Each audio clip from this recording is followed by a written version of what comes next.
Now I'm going to ask Jeff about, is United States of America sitting on the fence on Syria? In my understanding, they are not. Why? Because they are holding the most important card in the issue of Syria, which is sanctions. Even when the Europeans wanted to ease the sanctions, eventually the Americans are the people who are going to, give the final approval or not. So they are taking position. The fact that Syria, after 4 months, is at this moment in time suffering from sanctions, and the current government, which we are demanding them to show all kinds of flexibilities, cannot provide to the people even daily food, it means we are not on the fence. What is the grand strategy of the United States of America in Syria? And how do you see the game played right now by Trump administration? Yeah, thank you very much. I think it's important for us to understand where this entire war came from. It did not come from Bashar al-Assad. It came from Washington. There was a decision in 2011 to overthrow Assad. Actually, that came from Jerusalem. This has been a desire of the Israeli government that stretches back more than 25 years. Netanyahu's idea is make the Middle East in Israel's image, overthrow every government that opposes Israel. He's had a friend in that, and that is the CIA and the United States government. So this war in Syria did not come from Assad's repression. It did not come from Assad's dictatorship. This war came from a presidential order by Obama to overthrow Assad, starting in the spring of 2011. We have a name for this program. It was Operation Timber Sycamore. The United States, together with other countries in this region, trained fighters, especially jihadists, including the ones that just took power, to overthrow the regime. This created chaos. 600,000 dead in Syria in a war that has gone on for 14 years. The outcome of this war is what the CIA wanted back in 2011, which is that a jihad group would take power in Syria after being armed by the United States. The reason I want to be clear about this is that we will not have peace in this region until we have public diplomacy that is based on real diplomacy, not on CIA operations. And we will not have peace until Israel stops its militarization of the entire Middle East. Because the Syrian war is just one of 6 wars that Israel has promoted, including in Lebanon, Iraq, Syria, Libya, Somalia, and Sudan. We had the list, actually, from Wesley Clark back in 2001, when he was handed a paper in the Pentagon that the goal was 7 wars in 5 years. The only war that hasn't taken place yet, to Netanyahu's great consternation, is the US war with Iran, which Israel is still trying to instigate to this very day. So the Syrian war is part of a regional tragedy. We have tragedy in Gaza, the West Bank, Lebanon, Syria, Iraq, Sudan, South Sudan, and Libya that I put at the hands of the United States government and its ally Israel, because none of these wars had to happen. These were all wars of choice. They were all wars that came from the idea of regime change operations, that the United States would determine which regimes operate in which countries.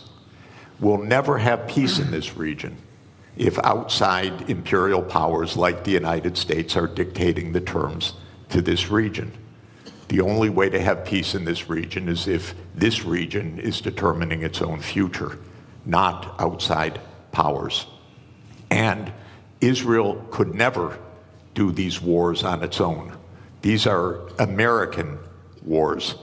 America provides the financing, it provides the military backup, it provides the naval support, it provides the intelligence operations, it provides the munitions. Israel couldn't fight for one day without the United States backing. Israel could not be committing a genocide in Gaza without the United States' full operational complicity. I don't mean political complicity, I mean direct, daily operational complicity. This has to end. This region has been divided for 100 years, first by the British Empire and then by the American Empire. And this is going on until today. We have a genocide going on right next door. Till today, till this morning. People being wantonly killed, brazenly killed, because the United States is providing the means for this. So this is what's happening in Syria. Is the U.S. on the fence? Hardly. It's the major actor. I know, by the way, I know firsthand that in 2012, UN Secretary General Ban Ki-moon appointed former Secretary General Kofi Annan as a special envoy to reach a peace in Syria. I loved Kofi Annan. I love Ban Ki-moon. I worked for both of them. Kofi Annan arranged a peace in 2012. He arranged a peace in Syria.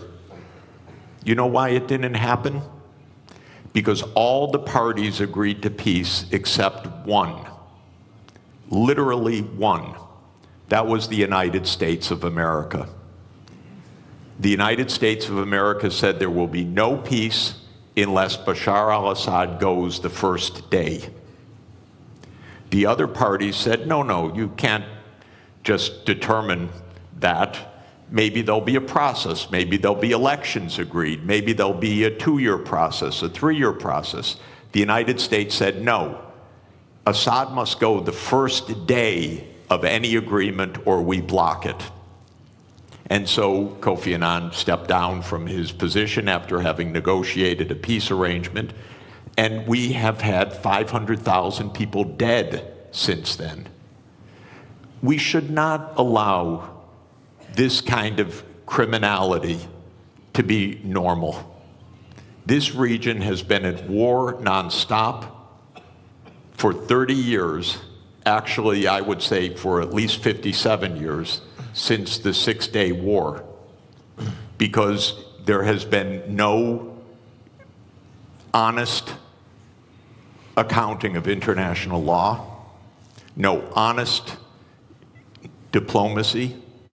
It's been militarization all the way through. And we could have peace immediately in this region. All that is required, in my view, is the United States change its veto of Palestine as the 194th UN member state, because on that basis, all the region would normalize relations and the wars all across this region would stop.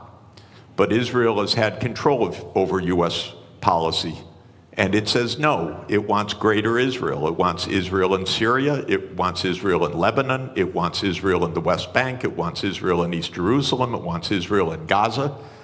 And until that stops, we're not going to have peace. So is the U.S. on the fence? Of course not. It's the major protagonist of this whole war and has been for the last 14 years. Thank you very much, friend Waddah and the panelists. My name is Abdul Hamid Sayam. I am a journalist for Al-Quds Al-Arabi. I am a former UN staff as well. And I want to ask you, Mr. Sachs, that you just gave one explanation to what happened in Syria. It's a conspiracy theory by the US. So the millions of Syrians who went to the street calling for the downfall of Bashar al-Assad, they don't count. Those who went into the street saying Silmiya, Silmiya, those who were, they paid their price, Ghayath Matar and Hamza al-Khatib, and all these young Syrians shouting in the street in millions. They don't count. Yes, I agree, there was a conspiracy, but not in the beginning, after maybe, of how they diverted the Arab Spring. But the Arab people were fed up with these dictators, and they went to the street, not only in Syria, but in Tunisia, in Egypt, in Libya, everywhere in Yemen. But then the conspirators started their job then, to divert it, to end up with this kind of ruthless dictator. To say, for people to say, oh, we'd have been better off under Gaddafi and under Mubarak and under. So how do you respond to that? Thank you very much. Thank you, Abdul Hamid. I am not discussing the agency of the Syrian people. I'm discussing the opposite. Do not be naive. Do not think that 600,000 people died because of Assad and the protesters. This was a war. Wars are expensive. They require billions of dollars. They require armaments. And I'm not talking about a conspiracy theory. I'm talking about a conspiracy. And you should know. Everybody go look up Operation Timber Sycamore. Understand what happened in your region. And if you think that calling in the CIA is going to do the bidding of agency in this region, you are sadly mistaken. This region has been manipulated by Britain, France, and the United States for 100 years since the Versailles Treaty.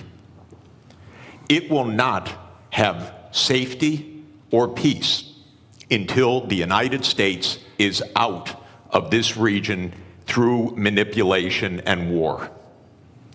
You all say, well, it's Israel doing this. It's the same thing I'm talking about. It's the same reason for Operation Timber Sycamore. It's not an independent fact. It's the reason why this happened. I'm the last to denigrate agency. I'm telling you exactly the opposite. If you think your big friend, the United States, is going to do your bidding and help you get your way, empires divide to rule. They are not doing the bidding of Turkey or Syria or Lebanon or anybody else in this region. And if this is, yes, you want to balance Persia or Iran, you call in the United States to do that, and you think this is going to work out well? It's not going to work out well. This region has three major powers: the Arab world, the Turkish world, and the Persian world. It's been more than 1,000 years this way. I said to Iranian diplomats that Iran has been 5,000 years. I was corrected, 7,000 years. It's a long story. You don't need the United States to pull the chestnuts out of the fire. And don't believe that this happened because of agency of the Syrian people. I'm sorry, I'm not denigrating the Syrian people, just the opposite. I know what happened. I know what my country does. I suspect most of you do too.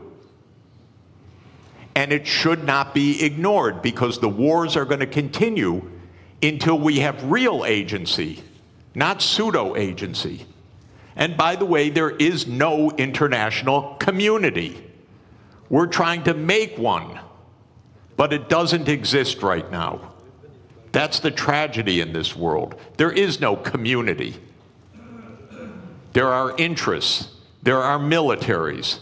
There are regime change operations. This is not community. We need real community.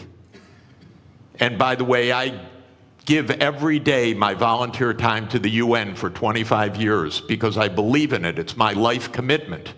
So I believe in community. I also happen to know that the United States blocked the agreement in 2012. I'm sorry, I won't elaborate.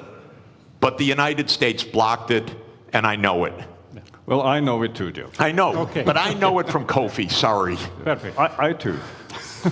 Carl.